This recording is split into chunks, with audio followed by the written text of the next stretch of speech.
Hello दोस्तों, स्वागत है आप सबका आपके अपने चैनल करंटपुर में। दोस्तों आज है 2 सितंबर 2022 और 2 सितंबर 2022 के टॉप 10 करंट अफेयर्स के साथ मैं आपके लिए ये वीडियो लेकर आया हूँ। और इसमें करंट अफेयर्स के साथ साथ आपको स्टैटिक जीके भी मिलेगा।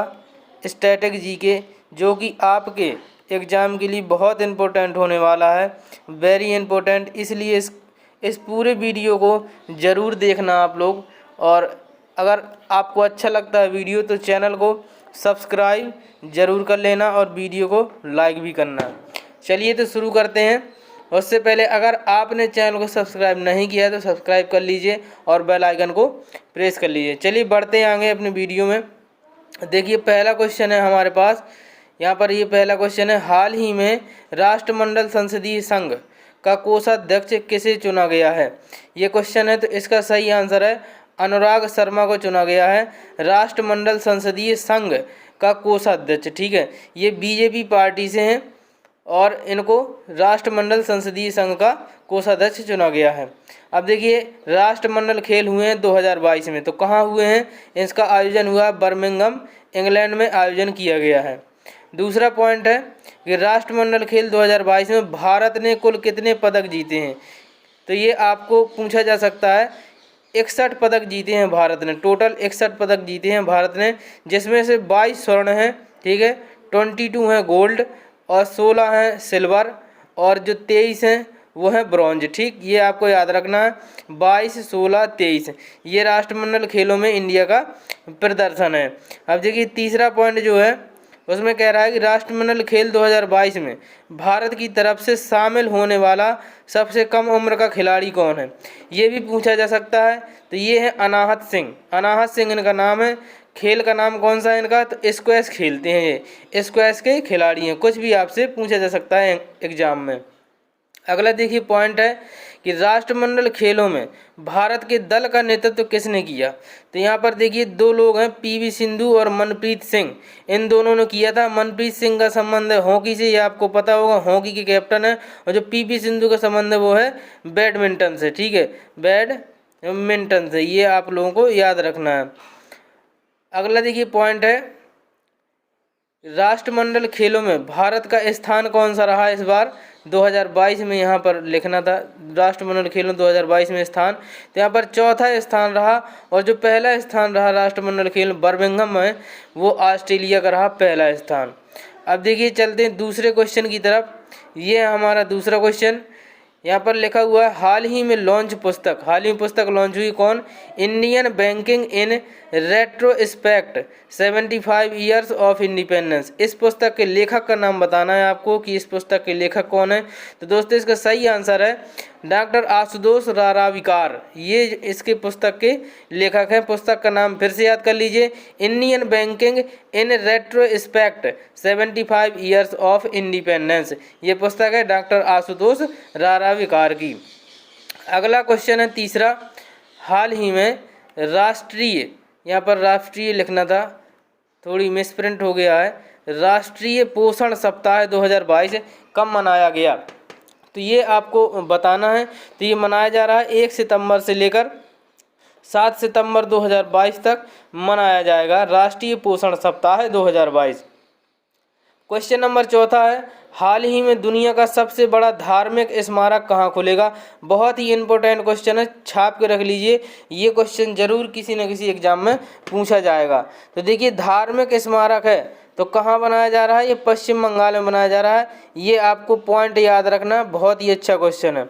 अब देखिए पश्चिम बंगाल के बारे में कुछ जान लेते हैं। तो यहाँ पर देखिए पश्चिम बंगाल की मुख्यमंत्री आपको पता होगा ममता बनर्जी हैं। पश्चिम बंगाल के राज्यपाल भी पता होगा ला गणेशन है। वर्तमान पहले जो आपके जगदीप धनखड़ थे, जगदीप धनखड़, उनके बारे में भी आपको बता देते हैं। जो जगदीप धनखड़ थे इनको जो है उपराष्ट्रपति बना दिया गया है, आपको पता होगा, उपराष्ट्रपति बना दिया गया जगदीप धनखड़ को। तो यहाँ पर जो ला गणेशन है, ला गणेशन अभी वर्तमान में मणिपुर के भी हैं, तो मणिपुर के राज्यपाल हैं। तो इनको अतिरिक्त प्रभार दिया गया है कहाँ का?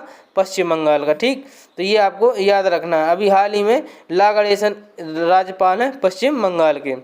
तीसरा पॉइंट है पश्चिम बंगाल के प्रमुख नृत्य। तो देखिए जो गंभीरा नृत्य है ये बहुत बार आरआरबी एनटीपीसी में पूछा गया है, आरआरबी ग्रुप डी में, आरआरसी ग्रुप डी में भी पूछा गया है, और एसएससी के बहुत से एग्जाम्स में पूछा गया है ये क्वेश्चन। तो ये आपको याद रखना है कि पश्चिम बंगाल के प्रमुख नृत्य में से एक गंभीरा है, एक है वृता, और टुसू डांस भी आता है, और लाठी नृत्य भी पश्चिम बंगाल का है। अगला पॉइंट है कि पश्चिम बंगाल की लोक कला गायन को हम क्या कहते हैं। ये भी कई बार आरआरबी एनटीपीसी में आपको देखने को मिलेगा जब आप प्रीवियस ईयर क्वेश्चन उठाएंगे। और आरआरबी जो पहले ग्रुप डी करवाता, आरआरबी करवाता था ग्रुप डी का, उसमें भी 2018 वाले में बहुत ये क्वेश्चन आया है, और एसएससी के क्वेश्चन में भी देखने को मिलता है। तो पश्चिम बंगाल की लोक कला गायन को हम बाउल कहते हैं। ये लोक कला गायन आ जाए या आपके में लोकगीत आ जाए, एक ही बात है, पश्चिम बंगाल का पूछ ले तो बाउल, ठीक। और पांचवा पॉइंट है कि पश्चिम बंगाल के राष्ट्रीय उद्यान कौन कौन से। तो देखिए सुंदरवन नेशनल पार्क कई एग्जाम से पूछा जाता है, और एक है आपका गोरुमारा राष्ट्रीय उद्यान, ये भी बहुत बार पूछा गया है, तो आपको याद रखना है। अगला क्वेश्चन है पांचवा, हाल ही में किस प्रदेश की सरकार ने विनाइल के बैनरों पर प्रतिबंध लगाया है। विनाइल के बैनरों पर प्रतिबंध लगाया है, तो इसका सही आंसर है आंध्र प्रदेश की सरकार को। विनाइल मतलब पीवीसी से संबंधित है, पॉलीविनाइल कार्बोनेट, यानी विनाइल के जितने भी बैनर होंगे वो अब नहीं चलेंगे। कहाँ, आंध्र प्रदेश की सरकार में। अब देखिए आंध्र प्रदेश के बारे में हम जान लेते हैं कि आंध्र प्रदेश के मुख्यमंत्री वर्तमान में आपको पता होगा जगन मोहन रेड्डी हैं। वर्तमान में राज्यपाल आंध्र प्रदेश के कौन है, तो विश्व भूषण हरिचंदन है। और आंध्र प्रदेश का शास्त्रीय नृत्य कई बार पूछा गया है, कुचिपुड़ी है, आपको पता होगा। और आंध्र प्रदेश के प्रमुख नृत्यों में से आपको याद रखना है बथुकम्मा नृत्य। अब देखिए बथुकम्मा नृत्य और बथुकम्मा त्यौहार दोनों अलग अलग हैं, बथुकम्मा उत्सव भी। तो बथुकम्मा जो उत्सव है वो तेलंगाना में मनाया जाता है, फूलों का त्यौहार है, आप लोग याद रखना, भूल मत जाना कि बथुकम्मा नृत्य आंध्र प्रदेश का है और बथुकम्मा त्यौहार तेलंगाना ले गया, ठीक। आंध्र प्रदेश में गोबी नृत्य भी मनाया जाता है। और यहाँ पर देखिए डंडरिया नृत्य, डांडिया तो गुजरात का है लेकिन डंडरिया लिखा हुआ है आंध्र प्रदेश का, इसलिए मैंने इसको शामिल किया है, क्योंकि डांडिया तो आपको पता है कि डांडिया कहाँ का, गुजरात का। डांडिया कहाँ का, गुजरात का। लेकिन शायद आपसे डंडरिया पूछ ले एग्जाम में, डंडरिया पूछ ले और आप गुजरात लगाएं, इसलिए मैंने इसको भी शामिल किया है यहाँ पर। तो अगर आप लोग हमारे चैनल के साथ जुड़े रहेंगे तो आपको काफ़ी अच्छे अच्छे क्वेश्चंस देखने को मिलेंगे।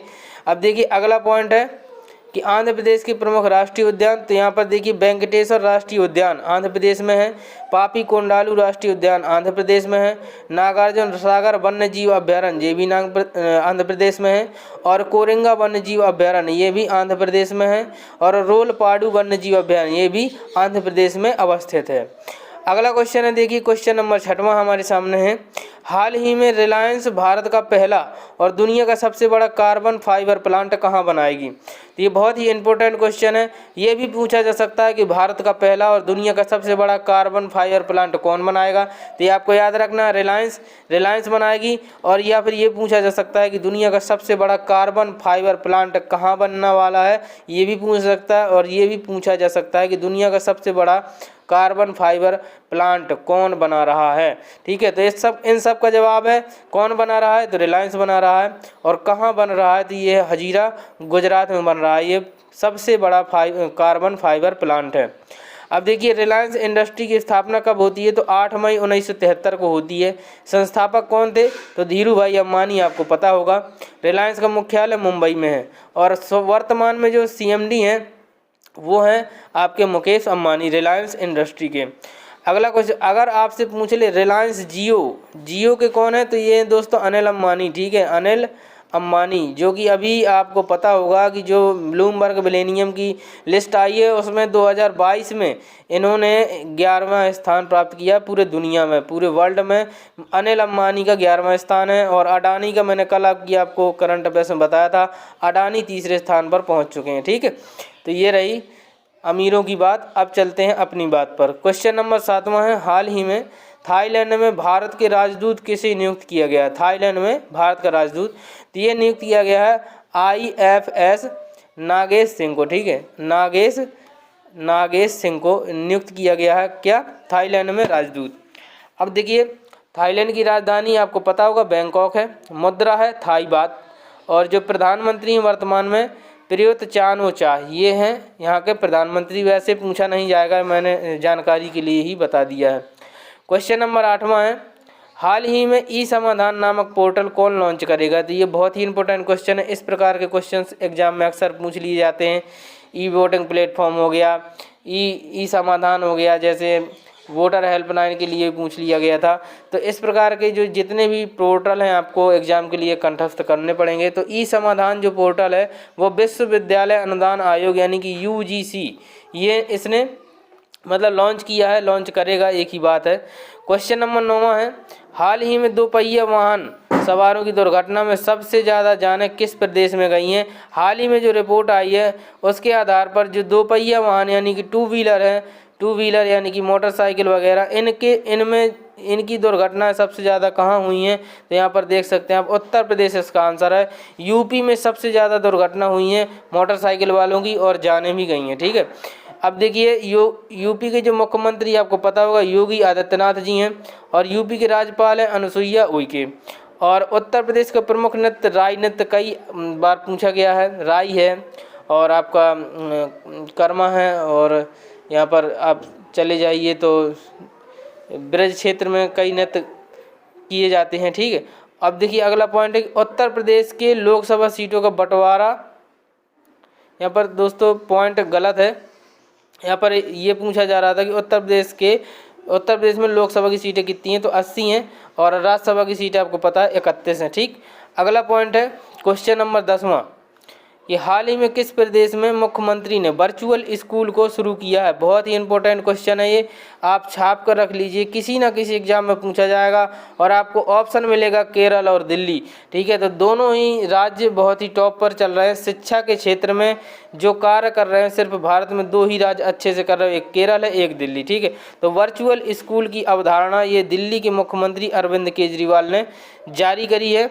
अब देखिए दिल्ली के मुख्यमंत्री आपको पता होगा अरविंद केजरीवाल, लेकिन हाल ही में दिल्ली के उपराज्यपाल बदल चुके हैं। पहले अनिल बैजल थे, अब हो गए हैं विनय कुमार सक्सेना। तो ये इतने पॉइंट आपको याद रखने। आज की करंट अफेयर्स यहीं पर समाप्त होती है।